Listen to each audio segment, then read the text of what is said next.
479페이지 세 번째 무슨 부담? 위험 부담하겠습니다. 대가 손실을 누가 부담하느냐 그 얘기입니다. 그래서 쌍무계약에서 하는 얘기예요. 쌍무계약. 자, 쌍무계약 하면은 파는 사람은 매도는 어떤 채무를 부담하죠? 파는 사람은 무슨 채무? 목적물. 넘겨줄 뭘 부담하고? 채무를 부담하고. 사는 사람은 돈 줄 뭐가 있어요? 네, 돈 줄 대금 채무가 있단 말이에요. 그러면 이걸 쌍무계약이라 하는 거예요. 무가 몇 개니까? 두 개니까. 대가적이죠? 그러면 이걸 을한테 대입하면은 을한테는 이거예요. 이거 채권이고 얘한테는 돈 달라는 채권이에요. 그죠? 그러니까 갑의 채권은 을의 뭐가 되고 채무가 되고 을의 채권은 갑의 채무가 된다는 얘기예요. 그럼 쌍무계약 체결 후에 쌍무계약이죠. 후에 자, 낙내로 건물이 화재가 났다는 얘기예요. 어디래요? 낙내로. 그러면 쌍무계약했을 때 이 계약이 뭐였고요? 성립했고 이 계약은 뭔 거죠? 달라 유효하죠? 유효가 되기 때문에 채권, 채무가 있는 거예요. 화재가 난 원인은 누구한테 잘못은 없고요. 갑한테 귀책 사유가 없죠? 누구도 잘못이 없어요. 을도 잘못이 없잖아요.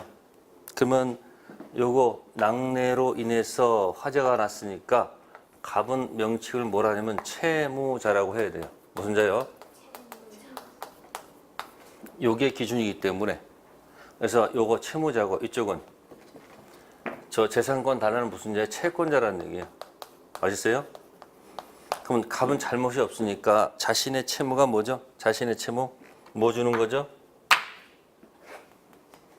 이 채무가 면제받는 게 당연하죠. 그죠?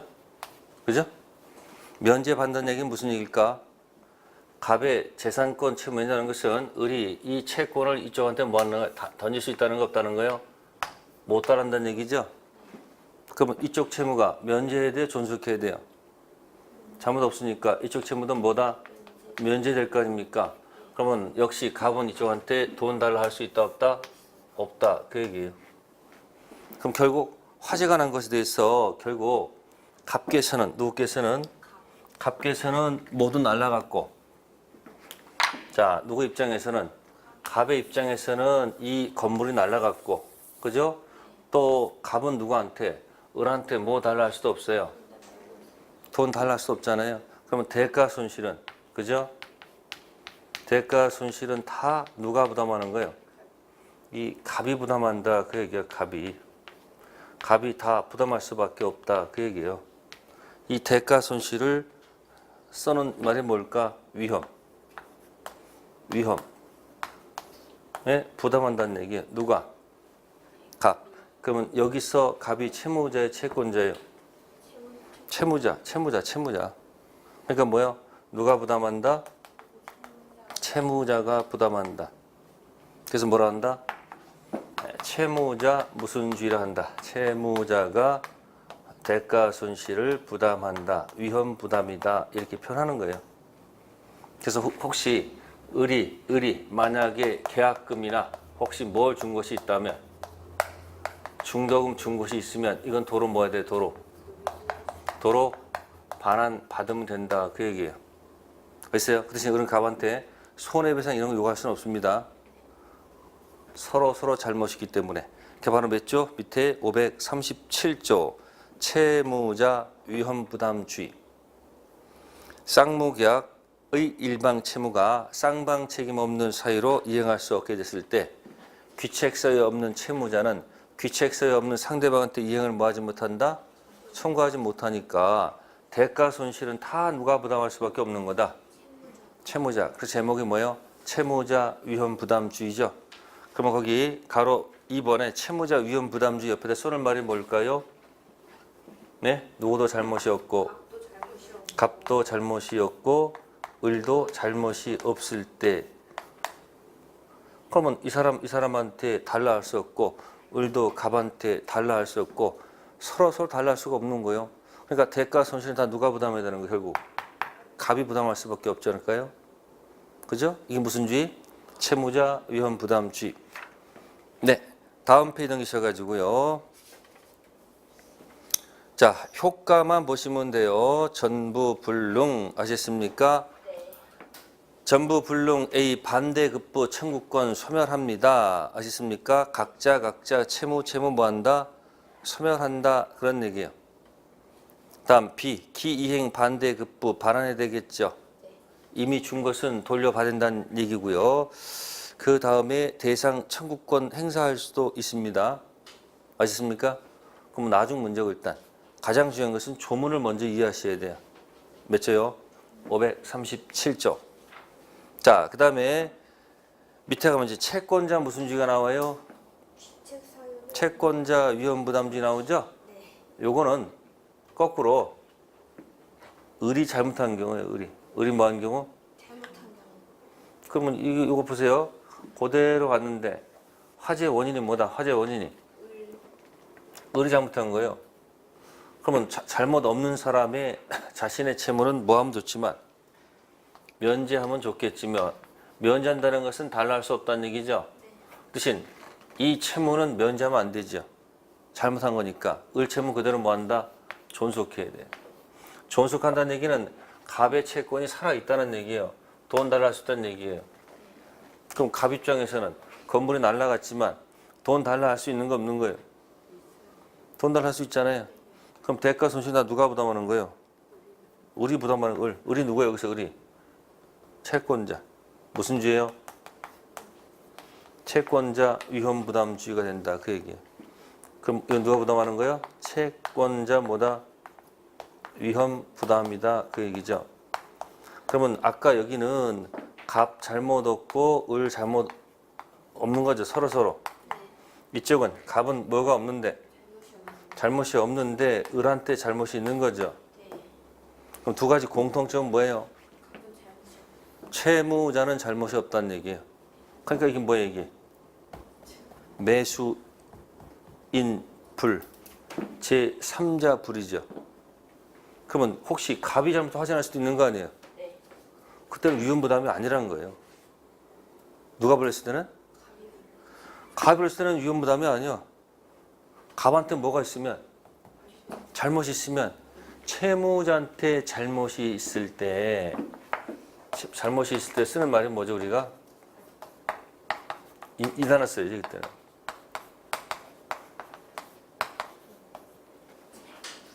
무슨 불이행? 채무 불이행이. 아시세요? 그러면 여러분들이 이제 동시행은 아까 뭐하고 연관 있었죠? 동시행은 항변권 있으면 그 자체만으로 이행지책 면제받는다 그랬죠? 그러면 여러분들 채무 불이행이 뭐가 있어요? 채무 불이행은 채무를 이행하지 못하는 불 이행은 두 가지가 있었죠. 뭐 있었을까요? 이행을 못하는 거. 이행 못하는 거 두 가지 있었잖아. 뭐? 예? 이행 지체하고 이행 뭐하고 어찌 하는 거 같이 해버려요. 이행 지체가 있었고 이행 불능이 있다고요. 아셨습니까? 그럼 지체는 뭐하고 연관이 있었다? 방금 전에 지체는 뭐하고 연관이 있었다? 방금 전에 쌍무계약에 이거랑 연관이 있었잖아요. 뭐랑 연관이 있었다고요? 그러면 이행 불능은 위험부담과 관계가 있는 거예요. 위험부담이랑 위험부담이랑.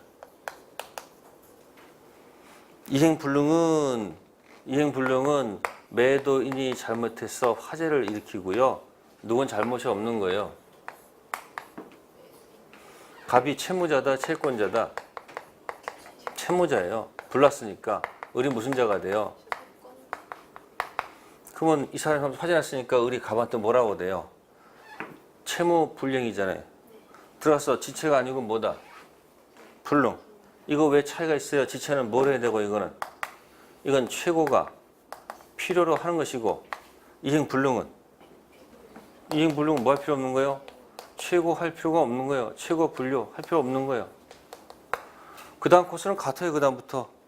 그 다음 코스가 뭐예요? 그 다음부터 똑같아요. 무슨 해제하고 법정 해제하고 그 다음에 원래 상태로 돌려놔라. 무슨 회복? 원상 회복하고 그 다음에 무슨 배상? 네, 이렇게 손해배상 들어가는 거예요, 이렇게. 그러니까 갑이 잘못됐을 때는 이행불능 들어가서 해제시키고 원상회복하고 손해배상. 누가? 을이. 근데 지금 위험부담은 첫 번째 누구는 잘못이 없는데, 갑은 잘못이 없는데 을이 잘못해서 화재냈을 때, 그죠? 또 하나는 뭐예요? 갑도 뭐가 없고 잘못이 없고 을도 잘못이 없을 때. 그러니까 위험부담의 특징은 뭐예요? 갑은 절대 뭐가 없어야 돼요? 잘못이 없는 걸 전제로 하는 거예요. 그러니까 결국 이렇게 하면 되겠네. 누가 불을 냈다 이거. 네? 매도인이 잘못해서 불을 냈어요. 두 번째, 매수인이 잘못해서 건물에 화재가 났어요. 제3자가 불 냈어요. 이렇게 하면 되잖아요. 이렇게. 그죠? 그러니까 무슨 계약하고 쌍무계약에 뭐하고 동시 이행하고 채무불이행의 지체를 연결시키시고요. 쌍무계약의 위험부담을 체불에 뭐하고 이행불능하고 딱 합치시키시면 이게 딱 이해가 되면요. 계약법은 굉장히 뭐예요? 쉽게 접근할 수 있는 겁니다. 그래서 채권자 위험부담주의 538조 조문 읽을게요. 1항 쌍무계약 일방 채무가 채권자 책임이 있는 사유로 이행할 수 없게 된 때 채무자는 상대방 이익을 뭐 할 수 있다? 청구할 수 있다. 당연하죠? 귀 없는 누구는 채무자는 귀 있는 상대방한테 이행을 청구할 수 있습니다. 다음 채권자 무슨 지체? 수령 지체. 잘못했죠? 그죠? 쌍방 책임이 있는 사유로 이행할 수 없게 된 때도 같습니다. 어차피 채권자 수령 지체니까 채권자한테 뭐가 있는 거예요? 귀책 사유가 있는 겁니다. 그래서 538조 채무자 위험 부담 주의하고 채권자 무슨 주의? 위험 부담 주의를 잘 기억하시면 되겠습니다. 네, 그렇게 해서 정리하시고요. 자, 넘기겠습니다. 자, 타이틀 제목이 뭐예요? 제3자를 위한 계약이죠. 자, 제3자 계약은 보험 드는 경우가 있어. 생명보험 있죠. 무슨 보험이요? 생명보험 드는 것도 제3자를 위한 계약이에요. 근데 이 생명보험 때문에 여러 사람 죽죠. 네? 이 갑이 가서 요청합니다. 보험을 들어요. 누구한테? 보험회사한테. 해놓고 보험금은 누구한테 주는 게 아니고, 을이 누구한테 주는 게 아니고, 나한테 주지 말고 누구한테 주라, 병한테 주라 이렇게 얘기하는 거예요. 가서 보험을 들어요. 이 요청했단 말이에요. 뭐요? 요약자라는 거. 을은 뭐야? 낙약자를 알았다. 병이 뭐가 되는 거예요? 근데 이제 그게 아니고 이 병이 이 갑 몰래 뭘 들어서 갑 몰래 이 보험을 들어놓고 승무원이 갑을 뭐 해버려? 쥐도새도 모르게. 이전에 여러분들 그거 혹시 아세요? 예? 낙지 사건. 예? 이 병이라는 이 놈하고 남자가 예? 갑이라는 여자랑 뭘 사가지고 낙지를 샀으면 어디서 먹어야 돼? 낙지를 아니 집에서 그 가게에서 먹든지 먹어야 될 거 아니요. 근데 낚시를 두고 어디 가? 낚시를 두고 모텔에 들어가가지고 뭐 들어가가지고요? 들어가서 낙지 먹다가 여자가 죽은 거예요. 그래서 이 여자 부모들은 낙지 먹다가 죽은 줄 알고 그냥 절묘가 일찍 죽었으니까 어디 묘 쓸 수도 그렇잖아요. 그래서 뭐 해버렸어요? 뭐다 화장했어요. 근데 나중에 알고 보니까 이놈이 이 죽은 애가 이 보험이 들어갔다 보험을 이놈이 다 타먹은 거야. 그걸 알게 된 거예요. 그럼 무슨 생각이 들을까요? 아니 이거 이놈이 죽은 거 아니냐 이렇게 해서 심증하는데 심증은 있는데 물증이 없는 거 왜? 여자를 다 모여버리기 때문에 뭐 증거 아무것도 없으니까 심증하는데 뭐야 물증 없으니까 뭐야 무죄지 뭐. 그러니까 나중에 그 뭡니까 보험 설계사하고 뭐 이렇게 짜가지고 했던 거야 이게. 이 보험 등록이 참 세상 믿을 사람이 있어 없어? 없고 또 위장 결혼해가지고 뭐 해가지고요? 네? 여자만 죽는 거 아니에요. 남자도 죽어. 병이 난 여자가 뭐야? 이 남자 있잖아요. 예? 나이가 좀 많고, 나이가 좀 들었고, 여자는 조금 젊어. 그 느그마하게 해가지고 이 뭐죠? 그러니까 위장이지. 위장 결혼해가지고 재산이 있으니까 뭐야? 나중에 죽은 원인을 조사해 보니까 니코틴 중독이야. 보니까 여러분들 이렇게 담배 빨면 이렇게 전자담배? 그 전자담배가 뭘 약을 넣어서 이렇게 빠는 거래 그게. 그 약물 있잖아요. 그걸 너무 많이 가다 죽은 거야. 그런 경우도 있어요. 어쨌든 제 3자라는 계약은 뭐다? 보통 계약인데 그 안에 당사자 아닌 제 3자가 권리를 취득한다는 조항이 들어가 있는 겁니다. 자, 그러면 갑이 을하고 보통 계약에 그냥 보통 매매 계약하는 거예요. 보통 매매 계약을 하는데 그럼 이쪽은 매도인이고 이쪽은 매수인이죠. 근데 여기 보니까 이렇게 돼 있어요. 보통 계약인데 계약서 안에 특약이 하나 들어가 있어요. 특약은 뭐가 들었냐면 대금을 원래 누구한테 줘야 돼요? 을이 원래 갑한테 줘야 되는 거죠? 그죠? 근데 갑이 요청합니다. 나한테 주지 말고 이 병한테 좀 주라. 라고 갑이 요청하고 을이 뭐야? 알았다. 낙해요. 그래서 이렇게 가는 거예요. 이렇게. 아셨습니까? 그러니까 보통 계약에다가 이런 계약 조항이 하나 들어가 있어요. 이 조항이. 이걸 제3자 약관이라고 그래요. 무슨 약관이요? 그러니까 보통 계약에다가 뭐가 추가된 거예요? 보통 계약인데 보통 계약서에 뭐가 추가됐다? 제3자 약관이 추가가 되면 이런 계약을 우리가 뭐라 한다? 제3자를 위한 계약이라고 그래요. 아셨습니까? 그럼 계약은 누가 맺는데? 계약은 갑하고 을이 맺는데 대금을 갖다가 그죠? 대금을 을이 누구한테 주는 게 아니고 갑한테 주는 게 아니고 갑이 요청해서 병한테 주도록 이렇게 이런 계약 조항이 하나 들어가 있어. 이걸 우리가 뭐라 한다? 제3자를 위한 계약. 그러면 이제 잘 보세요. 사람 이름 쓰는 거예요. 그러니까 이제 갑은 요청했으니까 무슨 자가 되고 위약자를 하고 을은 알겠다. 낙약자, 승낙한 사람이고 이 사람 뭐가 되는 거예요? 수익자. 그러면 갑하고 병의 관계도 있어요, 없어요? 둘이 무슨 관계 있을 거 아니에요, 이거 관계가? 예? 뭐 병이 이뻐서 그러든지 또는 뭐야? 뭐가 출력하는 뭐 채권, 채무 관계, 빚쟁이 이런 거 있을 거란 말이에요. 그럼 여기서 이제 을 입장에서 볼게요. 누구 입장? 자, 그러면 을 입장에서는 이런 거예요. 을 입장에서는 이 매매 계약에 혹시 뭐가 있으면 문제가 있으면 이 문제를 들고서 낙약자께서는 그죠? 을은 누구한테? 병한테 뭐 할 수 있다? 항변할 수 있다 없다? 있다는 거죠. 이쪽에서 이걸 안 주면 을은 갑한테 항변할 권리가 있어요 없어요? 있죠. 나 돈 못 준다는 권리를 가지고 누구한테 가서? 병한테 가서 항변하면 되는 거예요.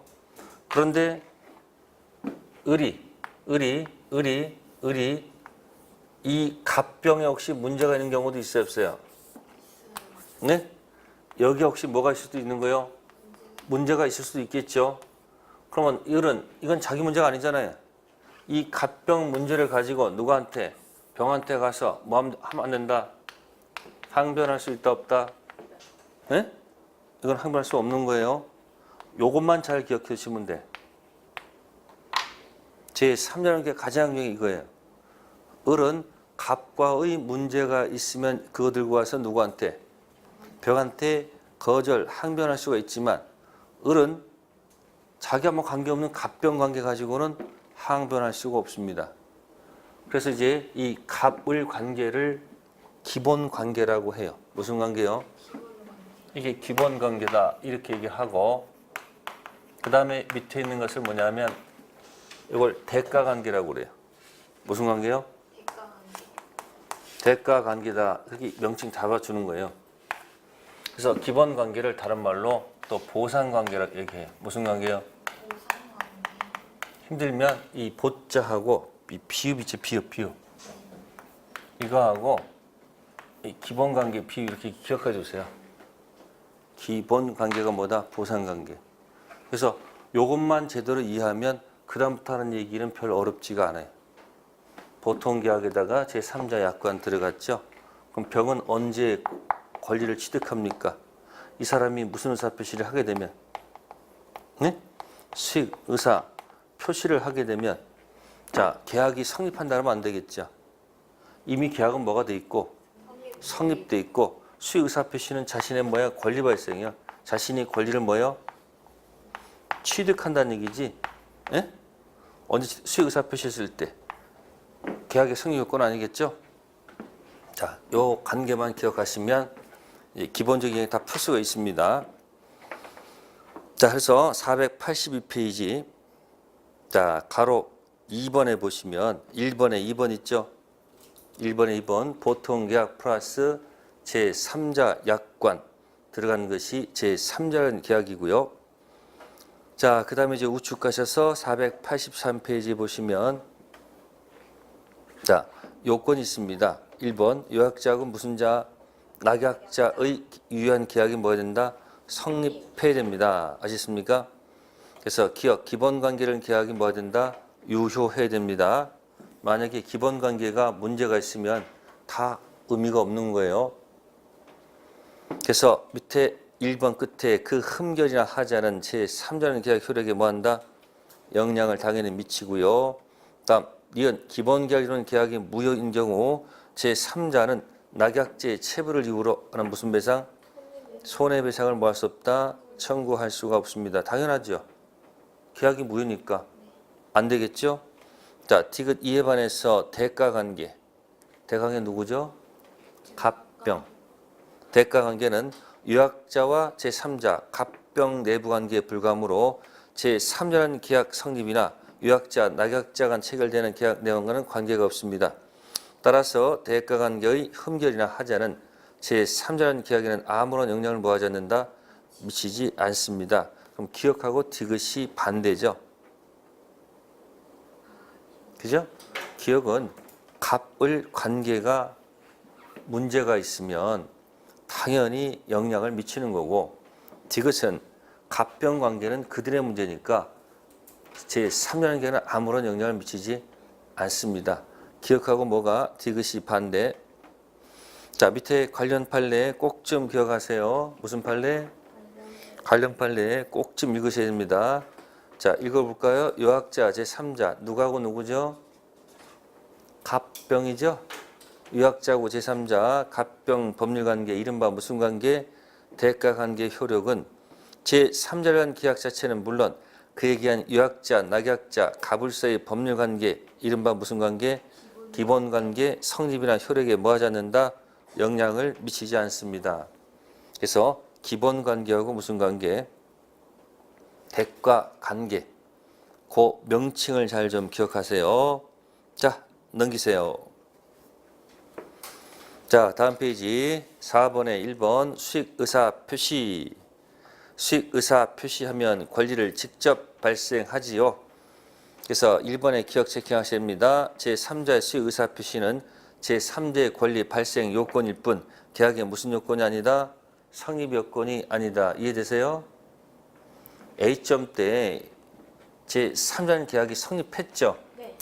그 다음에 B점 때 수익의사 표시하게 되면 자신의 권리 발생 요건이지 그 계약의 성립 요건이 아니라는 겁니다. 기억하시고요. 그 다음에 밑에 조문다지기 밑에 보시면 기억의 무슨 권? 형성권입니다. 수익의사 표시는 일방적으로 할 수 있습니다. 자, 니은 행사기간은 형성권 존속기간은 10년 뭐에 걸린다? 제척기간에 걸립니다. 체킹하세요. 형성권은 소멸시효가 아니고 뭐다? 제척기간입니다. 형성권은 뭐가 아니고요. 소멸시효가 아니고 제척기간. 소멸시효에 대상이 되는 건 뭐죠? 3편 채권 모두 2편 물권 용익물권만. 소멸시효가 되는 게 뭐라고요? 2편 물권 용만 지지전 3편, 채권 모두. 따라서 형성권은 뭐의 대상이 아니고 소멸시의 대상이 아니고 뭐다? 제척기간이라는 말 나옵니다. 이따 또 나올 거예요. 다음 우측에 541조 539조 규정에 의해서 제3자의 권리가 생긴 후에는 당사자는 이를 변경 또는 뭐하지 못한다? 수익 의사 표시를 했으면 제3자의 권리가 발생했는데 그걸 당사자가 다시 변경시키면 안 되죠. 그럼 뭐 하기 전에? 수익 의사 표시 하기 이전에 변경시켜야 되죠. 수익 의사 표시는 변경시켜서는 안 된다는 거 기억하시고, 자, 그 다음에 이제 니은이 있습니다. 제3자는 뭐가 아니다? 계약 당사자가 아니죠. 니은에 비체킹하세요. 따라서 제3자라는 계약의 당사자가 아닌 수익자는 계약의 해제권이나 해제 원인으로 원상회복 청구권이 있다고 볼 수가 없다는 얘기입니다. 해제는 누가 하는 거예요? 네, 그러니까 여기 있잖아요. 해제는 누가 한다 여기서? 누가 하는 거예요? 당사자가 하는 거예요. 그럼 해제는 항상 무슨 말에 붙어 다니지? 이게 붙어 다니는 거예요. 무슨 회복?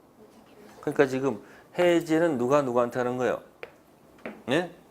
갑이 요약자가 누구한테? 낙약자한테 하는 거예요. 그러니까 해제권은 요약자나 누가 하는 거지? 낙약자나 갖는 거지. 누가 갖는 게 아니다. 수익자는 해제권이 없는 거야. 아셨습니까? 그러니까 요약자가 해제한 다음에 무슨 회복? 원상 회복하게 되면 이제 수익자는 손해배상 청구하면 되는 거예요. 무슨 자? 그러니까 낙약자에 뭐가 있으면 체불이 있게 되면 요약자가 계약을 뭐하고? 해제해서 무슨 회복하고? 원상 회복하고 수익자는 이자한테 뭐야? 손해배상 요구하면 되는 거예요. 수익을 얻어야 되는 거니까. 그죠? 그럼 보세요. 무슨 자? 무슨 자? 네? 요 약자는 계약을 뭐 해서? 네? 해제해서 뭐 청구하면 되는 거고. 무슨 회복? 원상 회복 청구하고요. 그죠? 그다음에 무슨 자는? 수익자는 수익을 얻어야 되거잖아요. 정상적인 대금이 아니고 손해배상으로 수익 얻는 거예요. 수익자는 무슨 배상? 손해배상을 청구할 수 있다는 거예요. 이거 중요한 겁니다. 요약자가 뭐하고? 해지해서 원상 회복하고 수익자는 뭐한다? 중요한 겁니다. 굉장히. 이거 도망가지 않도록 또 해야 되죠. 어떻게 안 도망갈까? 잘 봐요. 글씨 잘 봐. 글씨 잘 봐요. 이 요약자 있어요? 네. 예? 요약자 있어요? 예? 여기 원상 회복 있어요? 이렇게? 예? 됐죠? 그럼 수익자는 뭐죠? 수익자는 아이고 글씨 자꾸 커져요. 글씨가. 예? 무슨 배상? 이렇게 되네? 그럼 뭐죠? 시험 볼 때 가가지고 어떻게 해요? 이거하고 이거 이렇게 이게 뭐야? 이게 요약자 해제해서 무슨 회복? 원상 회복하고 이건 무슨 자? 수익자가 무슨 배상? 손해배상. 근데 시험에 이렇게 나오면 좋은데 가불병 나왔을 때 알아서 하셔야지. 예? 요약자는 뭐다? 해제해서 원상 회복. 수익자는 해제권 없습니다. 무슨 배상? 손배 들어가면 돼요. 자, 다음 페이지 넘겨보세요. 다음 페이지 보시면은 거기 낙약자 항변권 있습니다. 자, 낙약자 항변권 A하고 B 꼭 좀 기억하세요. A, B 반드시 이해한다. 낙약자 을은 제3자간 계약 기한 항변으로 갑과의 기한 항변으로 그 계약의 이익을 받을 제3자에게 뭐 할 수 있다? 대항할 수 있다. 이게 바로 무슨 관계? 낙약자는 기본 관계의 항변권을 가지고 수익자에게 대항할 수 있다. 그러나 낙약자는 요약자, 수익자 무슨 관계죠? 대가 관계의 항변으로 수익자에게 뭐 하지 못한다? 대항하지 못합니다. 그럼 이거네, 이거. 다시 일로 가볼게요. 을은 갑과의 문제를 가지고 항변할 수 있는 거고, 을은 대가 관계 문제 가지고는 뭐 할 수 없다? 항변할 수 없다는 얘기예요. 기억하셔야 됩니다. 자, 그렇게 해서 제3절 계약은 이 정도에서 정리해 드릴게요. 네, 드디어 이제 488페이지 계약의 해제와 해지. 제목을 보니까 계약의 해제, 해지는 단독행위의 해제와 해지란 말은 없어요. 합동행위의 해제와 해지란 말은 없어요. 오직 뭐예요? 계약의 해제와 해지입니다. 제목이. 근데 취소는 뭐죠? 단독행위의 취소 있어요. 계약의 취소 있어요. 합동의 취소가 있어요. 그래서 단계합 법률행위의 취소다 이런 말을 써줘요. 근데 해제는 단계합 중 뭐다? 계약의 해제. 자, 그러면 이 543조 1항에서 계약 또는 법률 규정에 의하여 일방이나 쌍방이 해지 또는 해제의 권리가 있는 때 그 해지 또는 해제는 상대방에 대한 의사표시로 한다 이렇게 됐습니다. 뭐 계약이란 말 있죠? 그 계약이 뭔지 아세요? 네? 약속을 맺는다는 얘기죠. 그게 약정해지예요. 무슨 해제요? 계약, 합의해서 누가 해제권 갖기로 약속하는 거 있죠? 그럼 해제권 종류는 두 가지예요. 무슨 해제가 있고 그 계약이 약정해제고요. 뒤에 법률 규정이 법정해제예요. 해제는 무슨 해제? 약정해제와 무슨 해제? 법정해제가 있다는 얘기예요. 특약을 정한 해제가 있고 특약을 정한 해제 없이 법정해제 두 가지가 있습니다. 그럼 이 해제가 무슨 해제예요? 이게 아까 한 게. 이 법정해제 아니에요. 법이 정한 사유가 있으면 사유가 뭐다? 채무불이행이에요. 그럼 약정해제는 뭐가 있을까요? 약정해제는 신축되는 건물을 사면서 7월 30일까지 건축 허가 안 나면 나 이 계약 해제할 거야. 이렇게 특약 달고 해제 들어갈 수 있어요? 없어요? 있죠. 그게 무슨 해제예요? 약정해제예요. 그럼 법정해제는 약정해제 관계없이 채무를 뭐 하지 않으면 이행하지 않으면 들어가는 게 무슨 해제예요? 법정해제예요. 해제권 종류가 몇 가지? 두 가지. 그래서 맨 밑에 3번의 1 약정해제권하고 뭐가 있다? 법정해제권이 있습니다. 그러면 법정해제는 특징이 원상회복도 하고 모두 해야 되는데 손해배상도 해야 되는데 근데 약정해제는 약속을 정한 해제니까 그죠? 아까 허가가 안 나면 계약 해제한다고 그랬죠? 그러면 돈은 돌려받아야 되지. 그죠? 그럼 약정해제는 무슨 회복은 가능하겠지만 이 원상회복 해야 될 거예요. 그죠? 그러나 무슨 배상은 없을 것이다. 이건 손해배상 문제는 발생하지 않습니다. 약정해제는 원상회복하더라도 무슨 배상? 손해배상은 없고 법정해제는 모두 해야 되고요. 원상회복도 해야 되고 무슨 배상? 손해배상도 해야 된다는 거. 그 차이점. 다음 우측 갑니다. 489페이지 합의해제란 말이 있습니다. 뭐라고 했다고요? 합의해제는요. 계약이죠. 서로 합의해서 끝내는 게 합의해제입니다. 법정해제는 일방적으로 하는 해제고요. 합의해제는 서로 마음 맞아서 약속을 정해서 합의해서 끝낸 거죠. 자, 그래서 거기 보시면은 관련 판례가 있을 거예요. 묵시적 합의 해제가 있다고 본 경우 읽어보시면 될 것이고요. 자, 합의 해제 효과입니다. 자, 합의 해제면 합의한 내용대로 가면 되죠. 그래서 보시면 매매 계약이 뭐가 되면 합의 해제가 되면요. 매수에 이전됐던 소유권은 당연히 매도는 뭐 한다?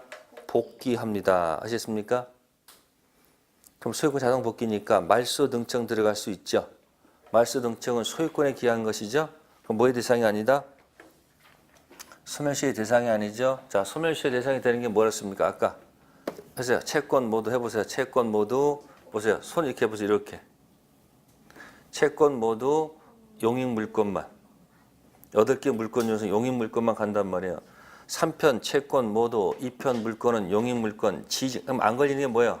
이거 점, 소, 유, 질, 저. 소유권이 소멸시의 대상이 돼야 안 돼요. 안 되니까 소유권 기출하는 말소 등청은 뭐의 대상이 아니다. 소멸시에 걸릴 이유가 없다. 그 얘기예요. 말소 등청 얘기한 겁니다. 다음 넘기셔가지고 자, 관련 판례 보세요. 합의 해제했을 때 합의한 내용대로 가면 되는 것이지 무슨 배상은 없다. 손해배상은 손해배상 문제가 없겠죠. 그럼 보세요. 여기 무슨 해제하게 되면 법정 해제하게 되면 아니 무슨 해제? 약정 해제? 합의 해제. 무슨 해제? 합의 해제했으면 무슨 회복은 해야 될 거예요. 원상회복. 무슨 배상 없을 것이다. 손해배상 없다. 없을 것이다. 또 거기 보시면 법정 이자 가산할 필요가 없다는 거예요. 또. 자, 특징은 원상 회복하는데 법정 해제할 때는 뭘 붙여야 되는데 원상 회복 하더라도 여기는 이자를 붙여줘야 돼. 뭘 붙여야 된다고요? 여긴 돈 받은 날부터 이자 붙여야 되거든요. 근데 여기는 합의해제는 뭐는 붙일 필요가 없다. 이자는 붙일 필요가 없다는 게 또 판례 태도야. 아시겠어요? 합의해제 거기 밑에 법정 이자는 붙일 필요가 없다는 게 판례 태도야. 판례 태도입니다. 기억하시면 되겠습니다. 자, 그 다음에 해제와 취소 비교는 해제는 어디서 나오는 거죠? 해제 계약법의 해제죠? 계약법 해제. 취소는 어디서 나오는 거예요? 총칙 해볼게요. 총칙 지금 볼게요. 보세요. 불성립이 있고요. 불성립이 있고 반대말은 뭘까? 네, 성립이에요. 그 다음에 성립한 후에 제가 이렇게 그려드릴게요. 반지를 하나 그려드릴게요. 반지가 뭘까? 요렇게. 응? 1번이 불확정무효, 2번이 뭐요? 확정무효, 3번이 뭐요? 불확정유효, 4번이 뭐요? 확정유효입니다. 그러면 취소는 어디서 쓰는지 아세요? 취소는 3번. 이게 뭐야? 확정 뭐예요? 유효. 이 불확정 유효가 우리가 다른 말로 뭐죠? 뭐 할 수 있다? 취소할 수 있다. 이 얘기예요. 취소. 그죠? 그러면 취소 사유가 뭐가 있을까? 사유가 뭐 있어요? 미피피, 제한 능력자. 그 다음에 사기, 강박 있고. 그 다음 뭐예요? 착오 있죠. 그죠? 이건 5조, 10조, 13조, 110조, 109조. 조문으로 딱 정해져 있습니다. 아시습니까? 조문. 이 조문이라는 것은 뭐냐면 법이 정한 사유만 가지고 뭐가 발생한다. 취소 사유가 있지. 당사자가 뭐해서? 당사자가 뭘 맺어서? 약정에 의해서는 절대 무슨 말씀 안 된다. 취소 이런 말씀은 안 됩니다. 약정에 의한 뭐는 없다. 약속을 정한 취소란 단어는 절대 쓸 수가 없습니다. 오직 뭐예요? 법이 정한 조문만 가지고 취소 사유가 발생합니다. 그럼 해제는 어디서 나올까요? 해제는 어디서 나올까요? 여기서 나와. 뭐라고요? 확정. 유효에서 나온다고요. 확정유효. 확정유효가 뭐예요? 가배채권, 의뢰채무, 의뢰채권, 가배채무. 확정유효라는 것은 이쪽도 뭐가 있고요. 채권이 있고 이쪽도 뭐가 있다는 거요. 채권이 있다는 거 아니요. 가배채권은 의뢰 뭐가 되고요. 채무가 되고 의뢰채권은 가배 뭐가 되는 거요. 채무를 서로 이행해야 돼, 안 해야 돼? 채무를 이행해야 될 거 아니에요. 이행 못하는 것을 우리가 뭐라 한다? 채무 뭐라 한다? 불이행이란 말 나오잖아요. 채불이 나오면 어떻게 되는 거예요? 이행 못하는 경우가 뭐 있어? 이쪽은 이행. 지체란 말이 있고 이쪽은 이행. 불능 나오면 이때 나오는 단어가 뭐예요? 법정, 해제, 또 원상회복, 무슨 배상, 손해배상 나오잖아요. 그러면 해제는 계약 당시 퍼펙트 했었어요. 문제가 없었던 거예요. 이거는 계약 당시에 결함이 있었다는 얘기예요. 됐어요? 그러면 해제는 무슨 해제도 있지만 법정 해제지만 무슨 해제도 있어요? 약정 해제도 있단 말이에요. 약정 해제도 있고 무슨 해제도 있어요? 법정 해제도 있단 말이에요. 근데 취소는 법정만 있지 뭐가 없다는 거예요. 약정의 취소는 절대 인정 안 합니다.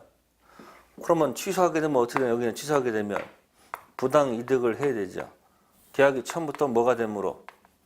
무효가 돼서 부당 이득 이걸로 끝나요. 무슨 이득이요? 여기는 원상 회복도 해야 되고 무슨 배상 들어가요? 손해배상. 여기는 소급해서 부당 이득 하는 거지 별도로 손해배상 요구할 필요 없어요. 무슨 이득? 부당 이득.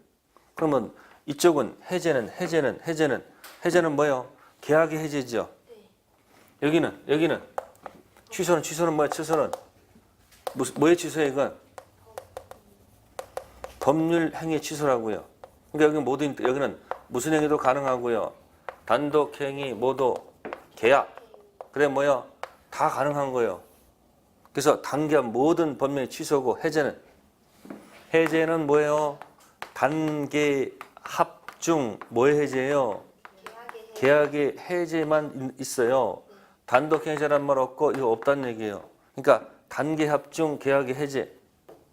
취소는 모든 법률행위 취소고 해제는 뭐다? 단계 합중 계약의 해제. 적용 범위가 다르죠. 두 번째 취소는 계약 당시에 결함이 있는 거고 해제는 계약 당시 결함이 없고 후발적으로 문제 일으킨 경우예요. 그 다음에 취소는 조문만 가지고 쓰니까 법정돼 있고 약정한 취소는 없어. 근데 해제는 법정에도 있고 약정에도 있습니다. 출발이 다르다는 얘기예요. 그러니까 이건 소속이 어디고 총칙 법률행위 취소고 이거는 채권 계약 해제란 말이에요. 됐어요? 적용 범위가 다르고 의미가 다른 겁니다. 자, 우측에 해제와 해지가 있습니다. 제는 제거하는 것이고요. 지는 뭐 하는 거예요? 멈추는 거예요. 해제는 원래 상태로 돌려가니까 소급표가 있는 거고 해지는 멈출 지자니까 그동안 유효한 거죠. 그러니까 털어야 돼.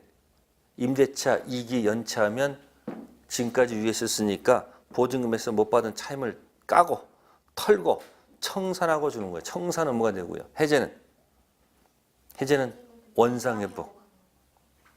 자, 그래서 정리 한번 해보시면 되겠습니다. 다음에 넘기셔가지고 이제 492페이지 해제권 발생 가로 1번 무슨 해제? 약정 해제권은 무슨 문제는 있어도 요거는 없겠죠. 그죠?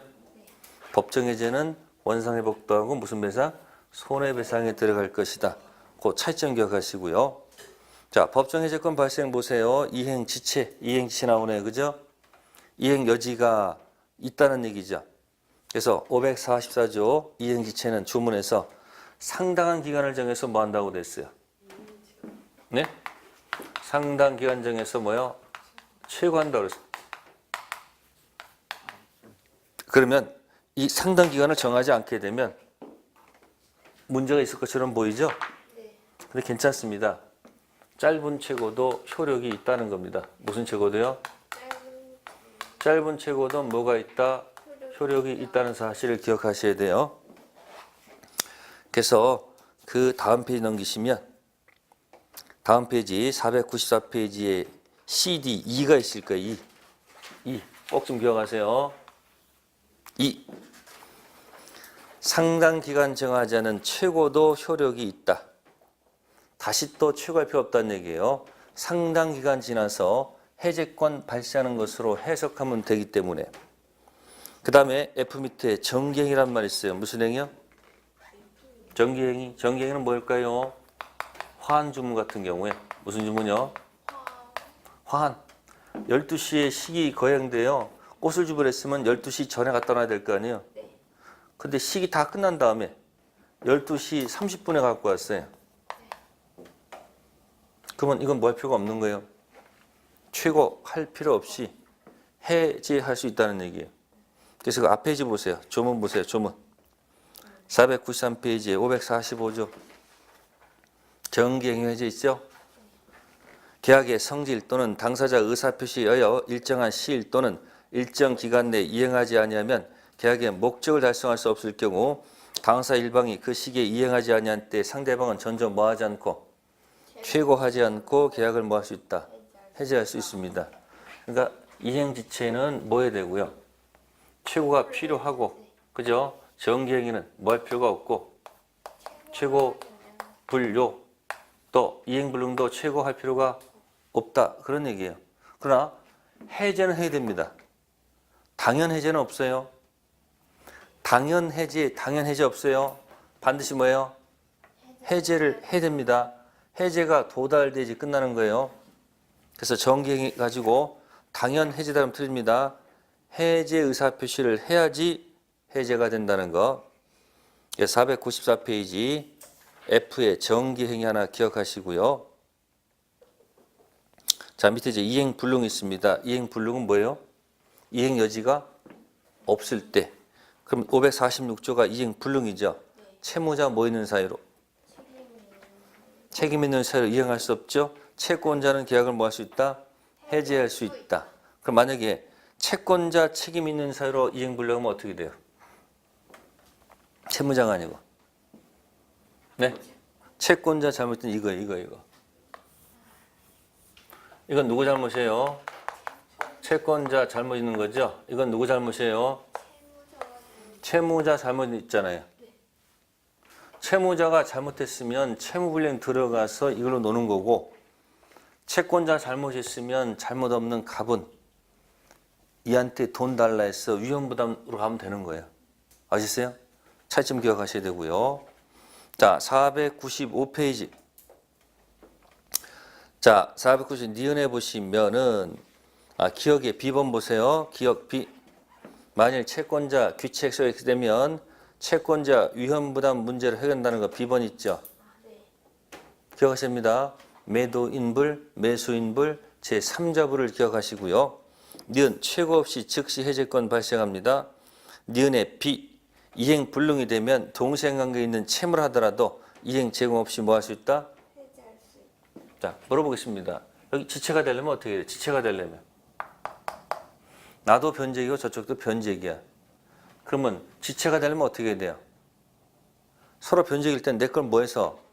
이행해서 뭐에 빠뜨려야지? 지체에 빠뜨려야지 그 다음에 최고 들어가는 거죠. 근데 이행 불능은 설령 무슨 관계 있다 하더라도 동생관계 있다 하더라도 이행 불능이면 이행 여지가 없는 거 아니에요. 그럼 뭐 하지 않고도 이행하지 않고도 뭐 할 수 있는 거예요? 바로 해제할 수 있잖아요. 요건 반드시 지체에 빠뜨려야 되는 것이고, 이거는 서로 무슨 관계 있다 하더라도 동생관계 있다 하더라도 뭐 이행 불능인데 뭐요? 바로 들어가는 거죠. 이행 제공 없이 해제할 수 있다는 것 기억하시면 되겠습니다. 그래서 여기 1번, 2번까지만 기억하시면 돼요. 몇 번이요?